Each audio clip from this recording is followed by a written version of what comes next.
seperti itu, dalamannya itu miring separuh, jadi kena mata satu banyak laut. Begitu keluar rumah, tapi di rumah suami datang dihadapi ala kadarnya, kadang daster seminggu digantung dipakai, kadang daster satu aja penitinya 8, belahnya diketek sampai ujung. Keluar rumah Bulgari, Pilkatin, Lacoste, Dolce Vita, Estée Lauder, semuanya dipakai. Tapi begitu di rumah baunya balsam, BBO, minyak kayu putih, minyak telur, kerokan terus. Harapan saya, kerudungnya cakep-cakep kebuka putih, dikira lehernya putih, koyok salon pasti. Ibu dengerin, kalau ibu tidak pandai melayani suami, suami akan dapat pelayanan yang bagus di luar rumah. Di mal-mal itu, masya Allah, luar biasa. Lihat wanitanya, kutilang, gundulnya, kutilang, kurus tinggilang sih. Sementara yang di rumah pertumbuhannya lebar, nyamping, gemuk, gendut, gebrot, yang getok. Dibelikan kalung aja langsung bilang, mana kalau dibeli kemana? Ini saya pakai, kecepit leher. Karena kepala langsung perut dilancarkan jelas. Maka sebaik-baik istri yang pandai menyenangkan suami. Ibu cari ridho suami, mohon maaf bu, gandengan tangan seperti ini aja dosa-dosanya gugur. Jadi suami istri kalau berjalan tangan kanan tangan kiri digandengan seperti ini. Itu gugurkan dosa di antara keduanya. Mulai besok pinjam tangan suami keliling komplek. Ngapain bu? Gugurkan dosa. Bahkan ada ulama itu sampai terangkan kalau ada istri cari ridho suami dengan mencium tangannya suami, pahalanya seperti mencium hajar aswad. Itu kata ulama. Apalagi kalau tangannya suami hitam, jadi hajar aswadnya itu beras. Demikian juga suami, gak fair rasanya. Sebaik-baik suami yang pandai menyenangkan istrinya, karena suami sekarang lebih pintar menyenangkan istri orang daripada istri sendiri. Betul ya suami. Kalau istri orang curhat dikasih nomor handphone, handphonenya dikasih. Tapi giliran istri baru ngomong aja asal jawab. Dari mana mas? Dari belakang? Mau kemana? Oh depan. Udah makan dah, nggak makan mati. Ada nggak suami yang seperti itu? Kalau ngobrol dengan istri orang berjam-jam, ngobrol dengan istrinya asal jawab. Khawatir kehabisan pulsa. Ingat, bapak-bapak, dengerin. Kalau ada istri curhat, bapak tidak dengerin, maka istri Anda akan curhat pada suami orang lain. Karena kepuasan istri itu kalau bisa curhat dan menangis di pelukan suami. Karena istri itu kadang-kadang, mohon maaf, itu orang mudah memaafkan, tapi sulit melupakan. Karena wanita itu ahli sejarah. Dia sejarawan yang luar biasa. Mohon maaf, baru pertama apa? 2011 gitu, 2016 gitu, 2019 pakai baju jam 9 pagi, pojok mall, dia ingat sampai hari kiamat. Maka wanita lebih sulit untuk kawin lagi kalau jadi janda dibanding duda. Sudah 4 bulan menikah, meninggal, suaminya belum tentu kawin lagi. 4 tahun kadang menjanda seumur hidup. Tapi kalau yang mati ibu, bapak-bapak nggak usah tunggu 4 bulan, 1 minggu aja kawin lagi. Sampai mertuanya bilang buat tunggu sampai kuburannya kering, langsung ke toko elektronik beli hair dryer.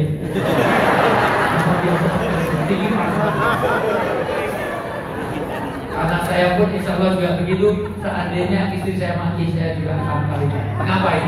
Hidup sendiri. Tapi kepentingan yang mati saya dulu. Karena saya dengan istri saya selisihnya 9 tahun. Karena istri saya dulu masih istri saya. Karena kalau saya ngasih kuliah, selalu dia duduk paling depan. Saya ngasih kuliah di UGM, dia duduk depan. Pernah saya ngajar, bukan nulis pelajaran saya, malah gambar wajah saya. Dan dia kok kelihatannya senang sama saya, terus saya kasihan, terus saya nikahin. Daripada dia patah hati, tapi memang saya ancam, kalau nggak mau nggak saya luruskan. Dia mau.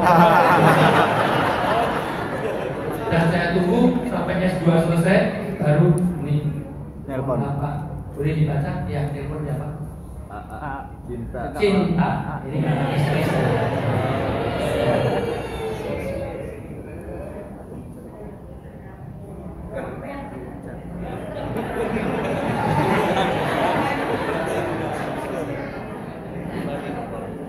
AA cinta. Kenapa saya tulis AA biar nomor 1? Jadi kan itu kalau AA kan pasti nomor 1 dan cinta. Ya, mohon maaf. Beda dengan Bapak lampu itu sama.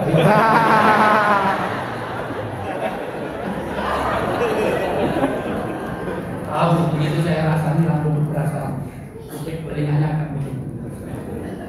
Dan betul, dan istri saya anak ulama, anaknya orang kaya, warisannya buat. Dan itu salah satu pertimbangan kenapa dulu saya. Itu pun saya lama, saya tunggu sampai S2 selesai supaya saya nggak biayain. Seandainya saya mati, saya juga merelakan silahkan kawin lagi. Cuman saya cuma pesan satu, kalau kawin lagi, foto saya di ruang tamu jangan kamu lepas. Karena sudah saya tulis di bawah. Kalau kamu kawin lagi, tulisan di bawahnya itu piye kabare dik enak zamanku kok. Nanti kalau kamu tidur dengan orang lain, saya panggil dari kubur, saya tinggalin. Ngapain? Kalau bapak sampai menyakiti hati istri, maka yang tersakiti seluruh keluarga bersama. Bapak lama dalam keadaan dada, tidak biaya sekolahnya, kesehatannya, pendidikan, enggak. Maka kalau Anda menyakiti wanita, berarti menyakiti hati keluarga besarnya, dan itu high cost. Karena kalau wanita yang nangis, air mata yang kuat itu merusak eyeliner, eyeshadow, bedak, foundation, blush on, lipstick semuanya rusak. Kalau yang nangis bapak nggak ada biayanya. Itu sabun muka aja nggak pakai. Untuk mandi, untuk muka, untuk tangan, untuk apa namanya sama semua. Maka jangan pernah menyakiti hati wanita. Karena wanita itu kuat menyimpan memori. Sekali lagi, inilah hubungan. Dan ini penting, hijrah kita memperbaiki. Karena dari hubungan keluarga, dicopotlah pangkat yang tinggi, hancurlah karir, dan semuanya jadi berantakan. Mama ini mohon maaf Pak, itu bermula dari keluarga, hubungan keluarga, betul nggak? Yang sampai sekarang tersangkanya 31. Masya Allah luar biasa. Hanya pembunuhan satu orang, mengapa rentetannya banyak. Dimulai dari keluarga. Bapak Ibu yang saya muliakan, inilah keberkahan. Saya ulang untuk sampai karena kalau tidak menjadi kebaikan, jangan kemana-mana. Saya akan kembali setelah yang lewat. Maaf, kasih jalan.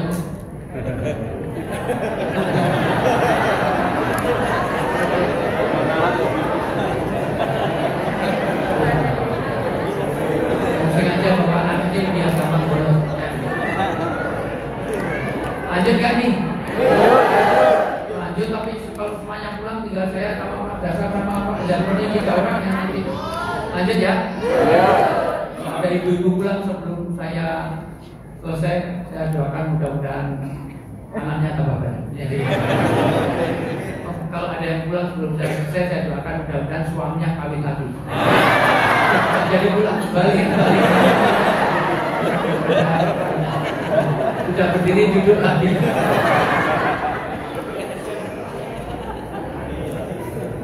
Kalau itu tidak jadi kebaikan, itu namanya istidraj. Hati-hati kalau Anda dijebak. Kelihatannya Anda jauh dari Tuhan, nggak pernah ke masjid, la sholat, nggak pernah, puasa nggak pernah, baca Quran nggak pernah, sholat wirid nggak pernah dilakukan. Kok dunianya semakin maju? Hati-hati, itu jebakan Batman. Dibaca surat Al-An'am 44 dan kamu belum tadi dulu. Ayat 44 ini. Ya, paling makbala mana semua tu berobi maka nak mulai berbicara. Ya, terjemahnya ya. Siapa yang dah ketemu Al-An'am ya 44 malam mana semua. Ya, bukan Pak yang dah ketemu. Maka ketika mereka melupakan peringatan yang telah diberikan kepada mereka, ketika orang itu lupa kepada Allah, dia nggak pernah hubungannya dengan Allah, zikir nggak pernah, sholat nggak pernah. Karena sholat itu adalah dzikrul akbar. Orang mengingat Allah paling besar itu dalam sholat. Sholat nggak pernah dilakukan, zakat, puasa semuanya ditinggalkan. Terus Kami pun membukakan semua pintu kesenangan untuk mereka. Malah Allah bukakan pintu kesenangan. Jauh dari Allah, tapi malah semuanya lancar. Rezekinya dong. Itu masya Allah, nggak pernah sholat, nggak pernah puasa, nggak pernah datang masjid. Tapi karirnya bagus, gajinya enggak, anak-anaknya semuanya jadi orang, nggak ada yang jadi monyet. Semuanya jadi orang. Dia karirnya bagus, niat bagus, semua dunianya terbuka. Kekayaannya melimpah segalanya, semuanya jadi baik. Padahal dia sedang jauh dari Allah. Di dalam kemaksiatan kok malah rezekinya banyak. Hati-hati, itu jebakan benteng. Maka diteruskan. Sehingga ketika mereka bergembira dengan apa yang telah diberikan, Ketika dia puncak-puncak suksesnya, puncak-puncak kebahagiaannya, penggetatan nanti akan dijatuhkan. Orang jatuh dari anak tangga 1, 2 masih lumayan. Tapi kalau udah di lantai 2 jatuh, rasanya coba dicoba. Orang itu kalau pensiun dicopot tapi masih jadi kopral, masih lumayan. Tapi kalau udah jadi jenderal dicopot, sangat berasa. Sakitnya luar biasa. Sakitnya di mana? Di sini. Tembus ini sampai tembus ini. Maka hati-hati. Kalau orang sudah jauh dari Tuhan, orang berbuat maksiat, kerjaannya maksiat, judi, prostitusi, semuanya dilakukan. Kok malah kekayaannya oke, semuanya oke, segalanya oke, maka hati-hati. Bahkan dilanjutkan tidak hanya di akhirat, di dunia pun dia merasakan terdiam. kami siksa mereka secara tiba-tiba. Disiksa secara tiba-tiba, terus Maka ketika itu mereka terdiam putus asa. terdiam dan putus asa. Sudah kena siksa, dari siksa itu membuat dia stuck, nggak bisa ngapa-ngapa dan putus asa, nggak ada harapan sama sekali. Maka alhamdulillah hari ini masya Allah kita tinggal di sini. Ini adalah bagian dari orang yang mulia di hadapan. Inilah orang yang cerdas. Kata Nabi, jadilah al-kayis, jadilah al-mikyas, jadilah orang cerdas. Orang cerdas bukan lulusan UGM, ITB, IPB, profesor, dokter. Bukan. Orang yang cerdas adalah orang yang hadir di majelis ini, yaitu orang yang dzikrul maut dan istiqdad untuknya. Dia ingat mati dan ada persiapan untuk kematian. Hadir ini luar biasa. Maka kata Nabi, orang yang hadir ini mulia di hadapan Allah sebagaimana orang hidup. Tapi orang yang nggak pernah ke masjid, nggak pernah ada kajian, nggak pernah pengajian, kayak orang mati. Masalul ladzina yaqulubau walladzina la yaqulubau kama salil hayy wal mayyit. Orang yang ada ingatan dengan Tuhan, masih mau sholat, masih sholawat, masih pengajian, seperti ini, jamaah masjid ini, kayak orang hidup di mata Allah. Orang hidup harganya mahal. Tapi kalau nggak pernah masuk masjid, kayak orang mati. Orang mati nggak ada harganya. Kenapa Nabi mengatakan kok nggak seperti ayam hidup ayam mati? Karena ayam hidup harganya mahal, ayam mati lebih mahal. Jadi ayam goreng, ayam bakar, jadi sate, jadi kenapa nggak seperti ikan hidup, ikan mati? Ikan hidup mahal, ikan mati masih mahal di mangking. Berarti saya makan. Masya Allah. Orang hidup harganya mahal. Kalau nggak percaya, silakan dari Pak Kasat, mohon maaf, silakan hadirkan penyanyi di sini. Nggak cukup dengan 10, 15, 20 juta. Saya pernah satu panggung dengan Mbak Ayu Ting Ting. Anggaran untuk Mbak Ayu Ting Ting itu 150 juta. Di Lampung sana hanya untuk mencari alamat palsu. Sana kemari ceng-ceng mencari alamat palsu. 150 juta. Karena masih hidup. Mbak Raisa pentas di Jogja, nyanyi cuma 6 lagu. Di Natalis di sekolahnya anak saya. Saya tanya anggarannya berapa? Minta 200 juta, nyanyi 6 lagu. Karena masih hidup. Bapak Ibu kenal Mas Tukul Marwan. Hanya kembali ke lab, itu pernah 1 bulan 1 miliar. 8-9 tahun yang lalu. Saya mau tanda tangan, saya tengok ngapain Ustaz ini, saya lihat Mas Tukul dapat berapa? 1 M lewat sebulan. 1 M itu sama dengan gaji RT berapa bulan? Mungkin setahun lah ya, setahun. Kalau sambil jualin aset-aset kamu. Karena masih hidup, tapi kalau udah mati walaupun dia artis, walaupun dia pejabat, walaupun dia jenderal, tidak ada harganya semua. Oh ini artis mati, hidungnya 200 ribu ada yang mau? Kalah dengan binatang paling kecil, teri. Teri itu kalau udah mati, jenazahnya almarhum teri. Teri aja jelas laki-laki dan perempuan. Wanita sekarang manusia kok gak jelas? Laki enggak, perempuan enggak. Cuci tayang, fashion week. Tolong hati-hati Pak Bu, saya bukan masalah kreasinya fashion weeknya enggak, tapi mohon maaf jangan sampai kita mengaku-ngakukan yang nggak jelas supaya laki-laki, perempuan. Maka dibatasi ini laki, ini perempuan supaya jelas softnya. Kalau nggak laki nggak perempuan gimana? Toiletnya aja, toilet laki, toilet perempuan, toilet. Supaya kalau mati jelas yang di sini almarhum, yang di sana almarhum. Kalau nggak laki nggak perempuan, aluminium. Kalau meninggal dunia aluminium, masya apa? Maka jelas.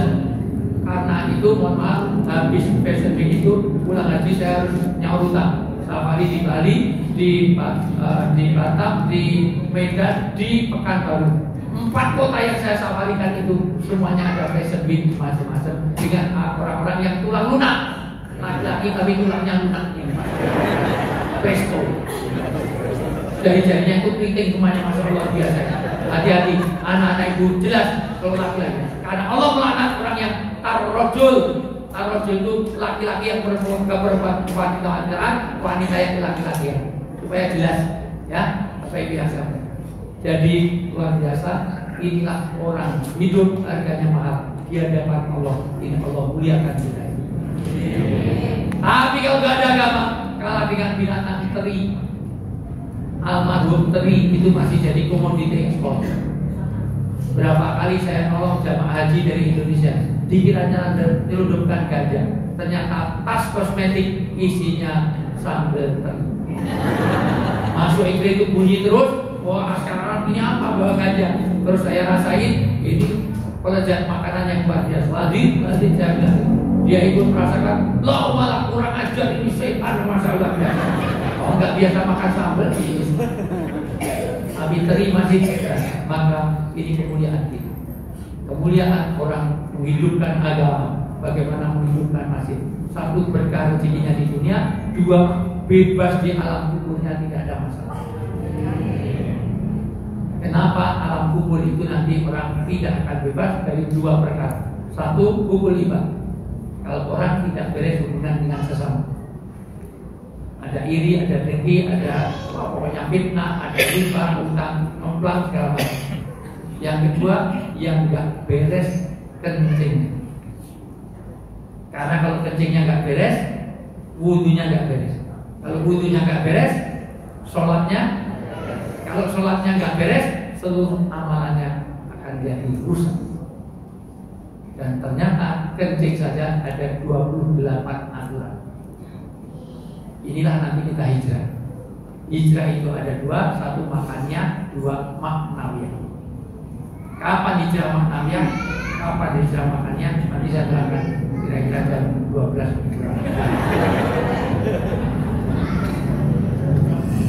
Satu, kencing tidak boleh menghadap kiblat kalau di ruangan terbuka. 2, masuknya pun dengan kaki, keluarnya kaki. Masuk pun ada doa. Mana doa mau kencing? Allahumma barik lana bagaimana mau makan, Allahumma ini audubika. Mau pengajian, duduk cari sandaran langsung bismika. Kalau bapaknya yang pulang-pulang dari jauh kelihatan, maka doanya sumum bumun.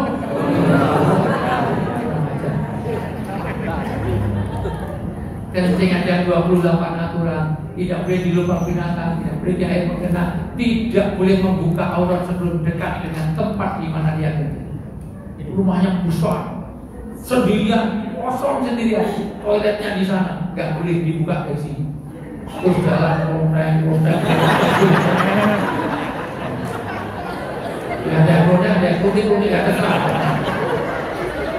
Diajarkan dari kecil, ibu kalau anaknya ngompol pipis di depan tempat, jangan dibuka di situ.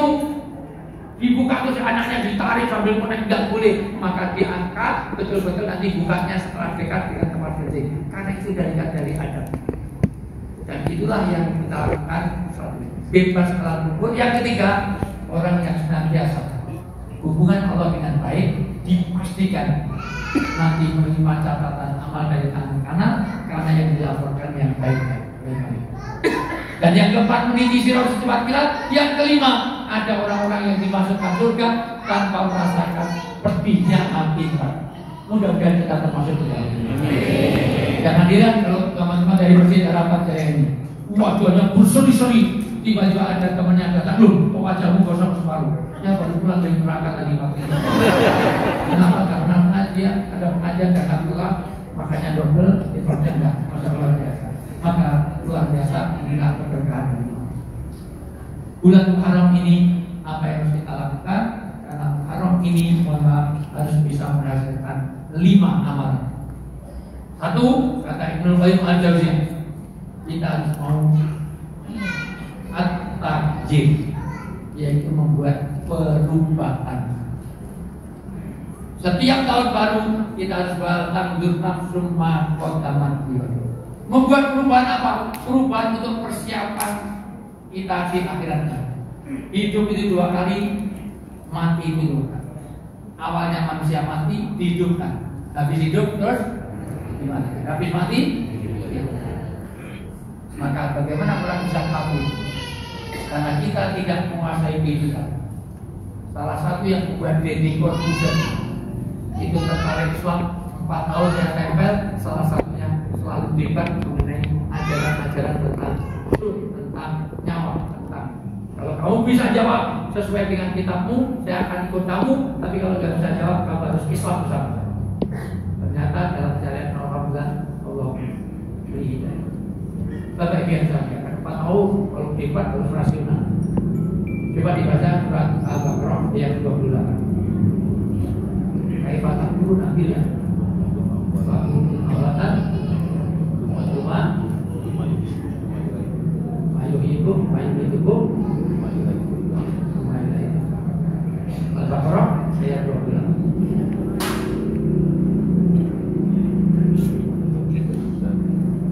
Bagaimana orang bisa kafir kepada Allah padahal orang yang bisa menguasai kehidupan? Ada yang tahu nyawa itu bentuknya padat, cair atau gas? Ada yang tahu nyawa itu warnanya hijau, kuning apa merah? Maka disitulah perlunya iman. Karena Anda nggak menguasai kehidupan, nggak menguasai kematian. Ini ada 3 misteri sampai hari kiamat manusia nggak tahu. 1, manusia tidak tahu kapan matinya. Kenapa orang supaya tidak tahu kapan matinya? Supaya ada dinamika kehidupan. Karena kalau manusia tahu kapan matinya, semua orang tidak ada dinamika kehidupan. Ketemu orang pasti tanya, kapan mati Pak? Oh kurang 2 tahun. Wah saya kurang 2 bulan. Wah saya kurang 2 hari. Pasti gak ada wajah cerah.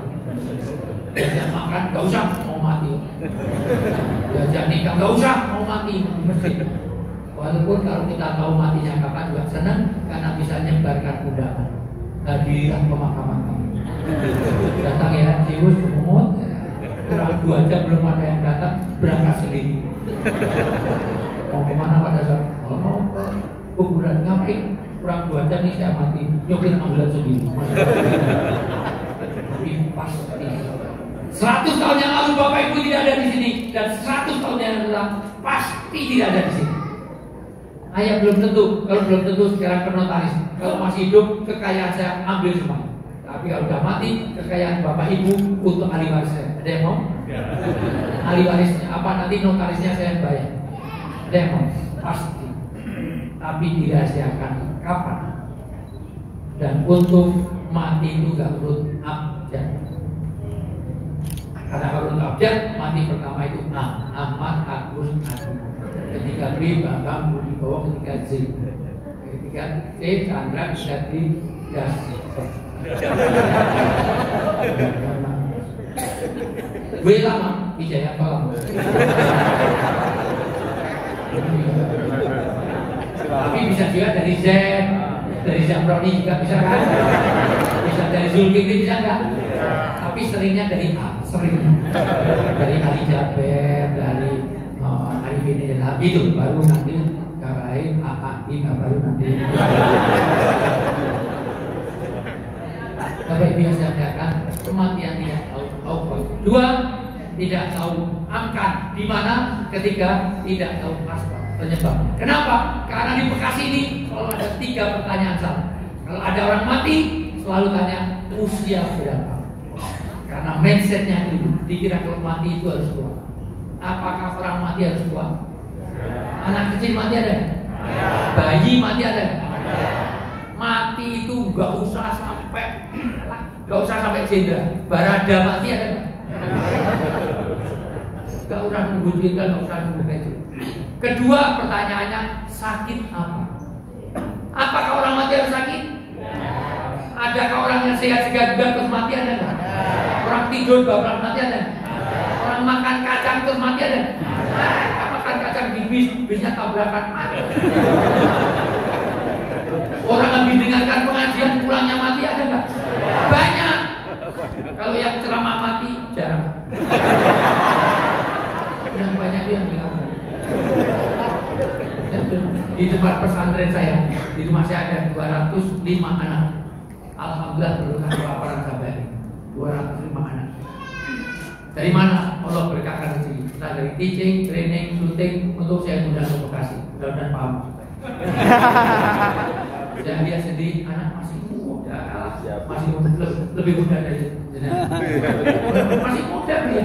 Enak-enak mancing di kali syuting. Di depan saya lihat dengan mata kepala sendiri. Enak-enak mancing, sambil rokok. Rokoknya jatuh, mati.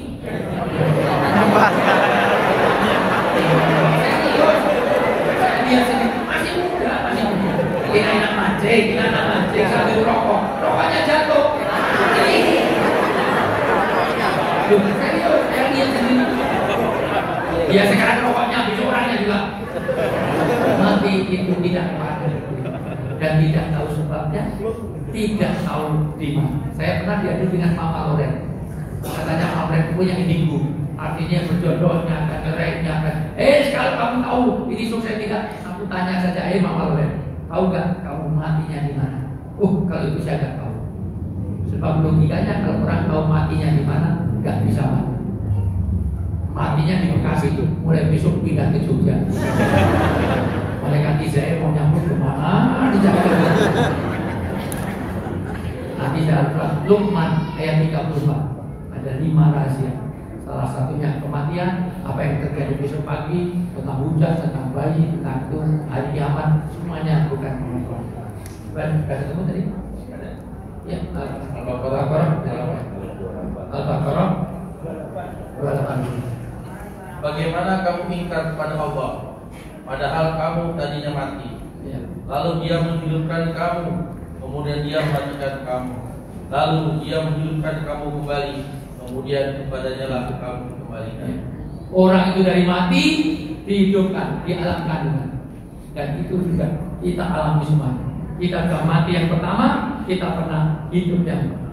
Semuanya tinggal nunggu mati yang kedua dan kehidupan yang setelah.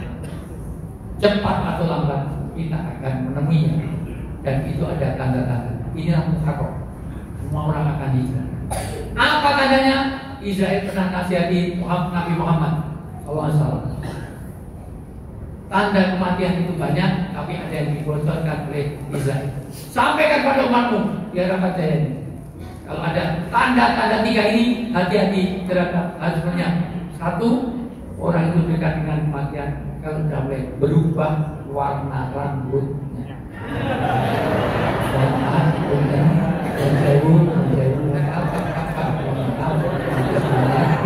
sudah mulai putih-putih ini, insya Allah nggak lama lagi billahi taufik. Makanya dalam Islam uban tidak boleh dicabuti. Karena itu petanda kalau mulai putih, tinggalkan dunia hitam. Kata Soimah, tutupan botolmu. Tinggalkan aja-aja, tinggalkan dugem. Tahu dugem? Dugem itu naik budget itu, duduk komentar perut badan.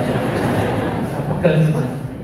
tinggalkan aja baca, tinggalkan judi online, tinggalkan semuanya, tinggalkan Alexis, tinggalkan Olivi. Mulai biasa kan. Maka kalau udah mulai putih itu tanda-tanda. Kalau itu disemir, malaikat tahu ini semiran apa enggak. Malaikat positif disemir.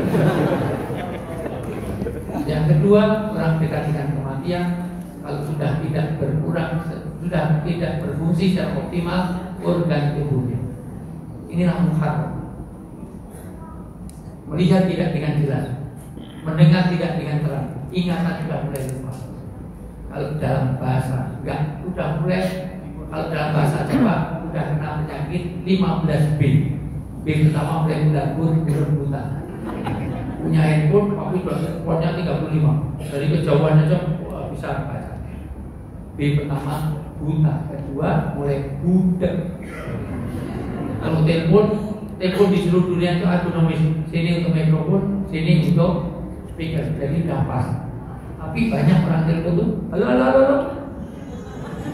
Gimana? Nah, itu udah dekat dengan kematian. B berikutnya boyong itu tiga. Kalau pengajian perebutan sandaran.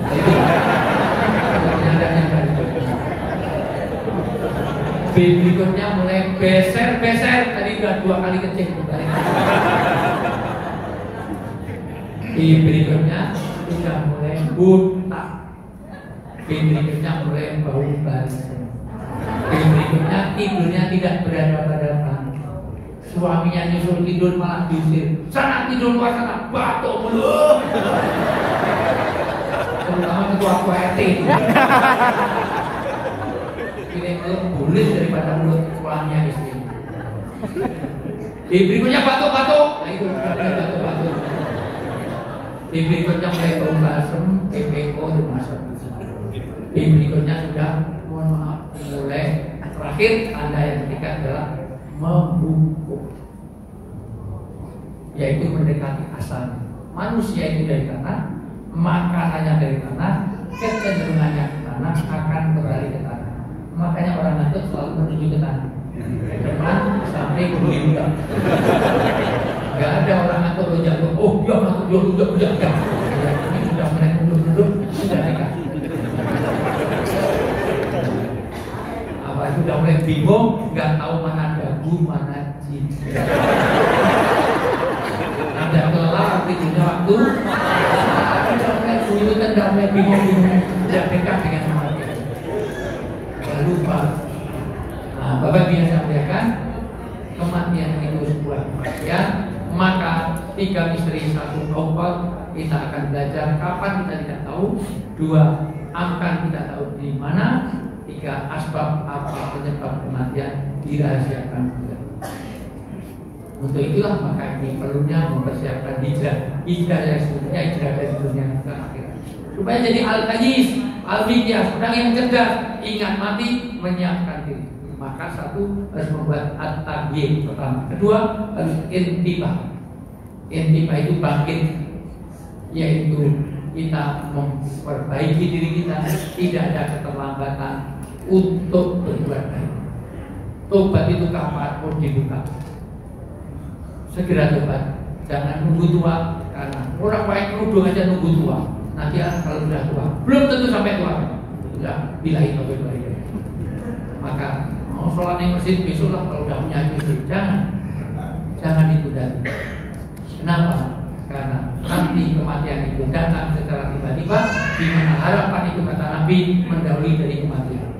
Orang itu cita-citanya masih sama sampai sana, tapi kematian akan menghadang sebelum sampai cita-cita. Rasulullah sampai sudah habis di dan pasir. Inilah angan-angan manusia, harapan manusia, tapi tiba-tiba kematian itu. Ketika harapannya sampai sini, ternyata kematian di sini. Harapannya di sini, kematian di sini. Jadi kematian akan menemui kita. Maka hiduplah kamu, pasti akan mati. 2, cintailah apa saja di dunia, tapi ingat pasti akan berpisah. Suami istri tidak dibawa. Ibu mati sekarang, besok pagi dikubur, suami ibu nemeni tidur saja kamu. Ayo Pak, dulu ada malam pertama, sekarang malam terakhir. Ayo.